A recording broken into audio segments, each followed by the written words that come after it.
Welcome back to my channel. कैसे हैं जी आप सब लोग। उम्मीद करती हूँ कि आप सभी लोग खैरियत से होंगे। अच्छा, जो पिछला व्लॉग था ना वो इतना बड़ा हो गया था तो फिर मैंने उसे बीच में ही छोड़ दिया था। सोचा था उसका अगले वाला पार्ट ना मैं यहाँ पे शेयर कर दूंगी। तो जी पूरा जो दिन था ना वो काफ़ी प्रोडक्टिव था, जिसका हाफ पार्ट मैंने पिछले व्लॉग में शेयर किया है, हाफ मैं यहाँ पे शेयर कर देती हूँ। सो दिन काफ़ी अच्छा जा रहा था और यहाँ पे मैं बनाने वाली हूँ जी करेले की सालन। सो ये बिल्कुल देसी स्टाइल वाले मैंने प्याज करेले की सब्ज़ी बनाई थी। बाकी सबकी जो रेसिपी होती है वो अलग अलग ही होती है। आप लोग चाहो तो अपनी वाली रेसिपी कमेंट्स में मुझे बता देना, उसको भी ट्राई किया जा सकता है। खैर, सबसे पहले मैंने जो था करेलों को फ्राई कर लिया था। अब उसी ऑयल के अंदर ही मैंने डाल दिए हैं प्याज। प्याज यहाँ पे ज़्यादा लेने होते हैं क्योंकि ये सब्जी ही करेले और प्याज की, तो प्याज की क्वांटिटी तो ज़्यादा ही जाएगी। मसाले मैंने सिंपल से डाले थे, मिर्ची, नमक और हल्दी ऐड की थी। अच्छा, अब यहाँ पे ना ज़्यादा गोल्डन ब्राउन नहीं करना होता प्याज को और ना ही कुछ ज़्यादा पकाना होता है। थोड़े से ये सॉफ्ट हो जाएंगे तो इनके अंदर ना टमाटर डाल देने होते हैं और टमाटर के साथ भी वो थोड़े से सॉफ्ट हो जाते हैं। बिल्कुल सिंपल सी रेसिपी है, इसके अंदर ज़्यादा कोई तामझाम भी नहीं करनी। पानी कितना डालना है, क्या कितना डालना है, वो वाला चक्कर भी नहीं है। सिंपल से मैंने इसको पकाया था और यही सिंपल वाले तरीके से हमारे यहाँ जो है ना ये सब्ज़ी बनाई जाती है और टेस्ट इसका अच्छा लग रहा था। कुछ लोगों को नहीं पसंद होते करेले, तो उनको छोड़ के जिनको करेले पसंद होते हैं उन्हें इसका जो टेस्ट है वो अच्छा लगना था। टमाटर मैंने ऐड कर दिया। अब इसको थोड़ी देर के लिए चला लेंगे। जब ये टमाटर और प्याज थोड़े सॉफ्ट हो जाएंगे बस आपने इसके अंदर करेले डाल लेने हैं। इसको मिक्स करते जाना है, थोड़ा सा भून लेंगे और बस हमारी जो सालन है ना वो तैयार हो जाएगी। देखो भाई, इतना ईजी और इतना सिंपल सा सालन है, इससे सिंपल कौन सा सालन होगा। आप जिन लोगों को करेले पसंद नहीं है वो ज़रा कमेंट्स में हाजिरी लगवा दो। अच्छा, मैंने सब्जी वगैरह बनाई थी तो उसके जो छिलके वगैरह थे ना वो फिर मैं लेके चली गई थी मुर्गियों के पास में। कल जब मैंने मुर्गियों को दाना डाला था और रोटियां वगैरह डाली थी ना तो ये बिल्कुल भी नहीं खा रही थी, हालांकि अम्मी ने वहीं देते हैं। तो फिर मैंने सोचा इनको ना सब्जी वगैरह खिला के देखते हैं, तो शुक्र नहीं ये खा रही थी, वरना मुझे लग रहा था कि ये ना बीमार हो गई हैं और अगर बीमार हो जाती हैं तो फिर वो प्रॉब्लम थोड़ी सी हो जाती है। आप लोगों को पता तो है, मर जाती है तो फिर इतना मुझे ना अरमान होना था, अफसोस होता है भाई। सब्जी को मैंने छोटे छोटे पीसेस में कट कर लिया था ताकि ना इजीली ये खा सके और इन्होंने जब खाया ना तो मुझे खुशी हो रही थी। वैसे भी ना गर्मियों में इनको ज़्यादा दाना नहीं देना चाहिए।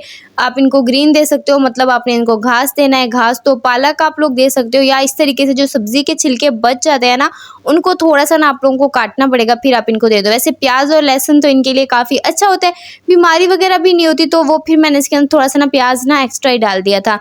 और हमारी जो कुछ मुर्गियाँ हैं ना वो कुर्क हो चुकी हैं। अब कुर्क क्या होता है आपको पता है या नहीं मुझे नहीं पता, और हम सोच रहे हैं कि उनको अंडों पे नहीं बिठाएंगे। यहाँ मेरा ना दिन अच्छा प्रोडक्टिव चलते चलते ना बीच में मेरे सर में दर्द हो गया। फिर मैंने सोचा मैं थोड़ी सी ना चाय पीती हूँ, शायद ठीक नहीं हुआ था, और फिर मैं टैबलेट लेके सो गई थी और मुझे लगा अब तो मैं कल ही उठूँगी, क्योंकि ना यही होता है, मुझे ना फिर ठीक ही नहीं होता सर दर्द। लेकिन शुक्र है ना कि मेरा ना कोई आधे घंटे के बाद ना सर दर्द ठीक हो गया था और फिर जाके मैंने पौधों को पानी दिया, क्योंकि मेरी टू डू लिस्ट के अंदर था कि मैंने ना पौधों को पानी आज ज़रूर देना है। और क्योंकि इतनी सख्त गर्मी है तो पौधों को पानी भी रोज़ तो ज़रूर दो, वरना आप लोगों ने ना एक दिन के अंदर ना 2 टाइम पानी देना है। वो नहीं दे सकते तो भी ज़रूर दे दिया करो एक टाइम पे। और फिर इनको ना अच्छे तरीके से आपने नहला देना है। इतने फ्रेश पौधे रहेंगे, बिल्कुल ख़राब नहीं होंगे, सूखेंगे भी नहीं और गर्मियों में भी आपके पौधे सर्वाइव कर जाएंगे। और ये जो टाइम होता है ना जब सूरज गुरूब होने वाला होता है और थोड़ा थोड़ा ना सा ठंडा हो जाता है दिन, तो ये वाला मौसम और जब सुबह सुबह वाला टाइम होता है ना गर्मियों में, यही टाइम तो होता है थोड़ा सा मतलब सांस लेने का, खुश होने का। और जब इस टाइम पे निकल के आप पौधों को पानी दो, फर्श वगैरह पे पानी लगा दो, तो बाहर बैठने का भी एक मज़ा आता है। वैसे भी गर्मी की वजह से बंदा सारा दिन अंदर ही घुसा रहता है, गर्मी की वजह से बाहर कौन निकलता है। जब इस टाइम पे बाहर आओ ना तो काफ़ी मज़ा आता है। तो मैंने अपनी बतखों को भी खोल दिया था और अब ये ना मैं घूम रही थी और जो घास वगैरह इनका बच गया था इसको मुझे साफ़ भी करना था, तो मैंने इसका पानी जो था वो सारा गिरा दिया था और फिर ये इतनी खुश हो रही थी, इनको मैंने नहला भी दिया था। तो फिर ये खुद को ऐसे साफ़ करी थी और इनका जो मूड था ना इनका भी ठीक था, मुझे लग रहा था ये भी जो मौसम वगैरह है ना सारा कुछ ये भी इंजॉय करिए जैसे मैं इंजॉय करी थी। शाम में फिर मेरी नंद ने कहा कि चलो ना कुछ मंगाते हैं, और मैं सोच रही थी क्या मंगाएंगे। खैर फिर हम लोगों ने ना जिंगर मंगा लिया था और इस जिंगर के अंदर इतनी छोटी सी पीस था चिकन का और तो कुछ था ही नहीं। और यहाँ पे टाइम हो जाता है बुक रीडिंग का। और अगर ना जो आपने सुबह सुबह सोच रखा हो, जो आपकी टू डू लिस्ट में हो ना, वो सारे काम हो जाए ना तो बंदे को अच्छी अच्छी फीलिंग आती है। अभी हर किसी की प्रोडक्टिविटी चेंज होती है, हर किसी की टू डू लिस्ट चेंज होती है। मेरी जो टू डू लिस्ट चीज़ें होती है ना वो हो जाए तो मुझे तो वैसे ही खुशी होती है।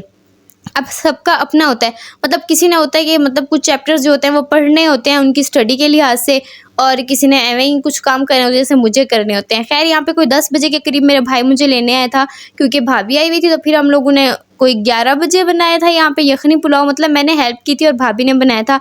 इतना मज़े का था और फिर हम लोग ना रात को देर तक जागते रहे थे और इसलिए हम सुबह लेट उठे। फिर दिन की शुरुआत पानी पीने से होती है, क्योंकि सुबह-सुबह पानी पीना अच्छा होता है और पूरे दिन भी पानी पिया करो। इतनी गर्मियाँ चल रही हैं, खूब सारा पानी पिया करो। लेट तो मैं उठी थी, फिर मैंने सोचा कि चलो कोई बात नहीं, बंदा लेट उठ गया है, गलती तो कर ली, अब दूसरी गलती ये सोच के नहीं करेंगे कि अब क्या ही हो सकता है। मौसम तो वैसे ही इतना तपा हुआ मौसम है ना आजकल, इतनी गर्मी होती है शदीद किस्म की, बस क्या ही कह सकते हैं। खैर मैंने अपना हैंड फ्री उठाया था और फिर थोड़ी देर के लिए मैंने सोचा कि वॉक करते हैं, चलते फिरते हैं। और यहाँ पे सीन ये था कि शाम को हम लोगों ने ना इन्वाइट किया हुआ था अपने कज़न्स को। खैर यहाँ पे देखो, यहाँ पे ना मुझे जो हमारे रजब है ना, उसने मुझे चख पाया यार, इसने मुझे काट लिया था यहाँ पे और इतना गंदा निशान हो गया मेरे नाखून पे। और यहाँ पे मैं अपनी इधर से पीछे से मुझे कह रही थी कि जल्दी से फ्रेश हो जाओ, काला लोग आ जाएंगे, और मैं सोच रही थी हाँ पहले ऐसे वीडियो बना लेती हूँ, फिर ना मैं फ्रेश होके भी बना लूँगी और अभी मैं जाके अपने कपड़े प्रेस करती हूँ। लेकिन फिर ऐसा कुछ भी नहीं होता कि फिर जो मैं सोचूँ और वो हो जाए। यहाँ पे जो हमारी देग थी मीठे चावल की, वो आ गई थी, क्योंकि ये हम लोगों ने खुशी में बनवाई थी, जीवन हसन की खुशी में, कि चलो हम लोग ना मिठाई बांटते हैं अपने सारे सक्कों को, ना हम मिठाई खिलाते हैं, हमारा बच्चा जो है वो आ गया है। तो यहाँ पे वो देग जो थी वो आ गई थी और इसलिए बाकी मैंने शूट नहीं किया था। पहले तो मैं ना जीवन को लेके बैठी रही थी कि चलो मैं उसको उठा लेती हूँ और बाकी काम हो रहे थे। और यहाँ पे हमारे कज़न वगैरह जो थे वो पैकिंग में हेल्प कर रहे थे। अम्मी चावल जो है बॉक्सेस में डाल रही थी, कोई बच्चा पैक कर रहा था, कोई उन पे हर्ट बना रहा था, और कोई जो बाकी की चीज़ें यहाँ वहाँ से लानी थी, और मतलब इतने सारे काम होते भी, सारे काम ही चल रहे थे। और इस दिन जो था वो बड़ा हेक्टिक था। मैंने सोचा था इस दिन का अलग से एक व्लॉग बनाऊंगी, पर जिस दिन का व्लॉग मैं सोचूं अलग से बनाऊंगी, उसकी 1 या 2 क्लिप्स बन जाए ना, तो फिर मुझे मुबारकबाद दिया करो। और यही सीन आज के दिन हुआ था, बिल्कुल भी ज़्यादा व्लॉग नहीं बना था और ये दिन बहुत ज़्यादा हेक्टिक था, हम लोग बहुत ज़्यादा थक गए थे। लेकिन सारे कज़न वगैरह होते हैं तो इनफैक्ट मज़ा तो बहुत आता है। वीडियो अच्छी लगे ना तो लाइक ज़रूर करना, चैनल को सब्सक्राइब करना बिल्कुल मत भूलना। ओके जी, ओके, अल्लाह हाफिज़।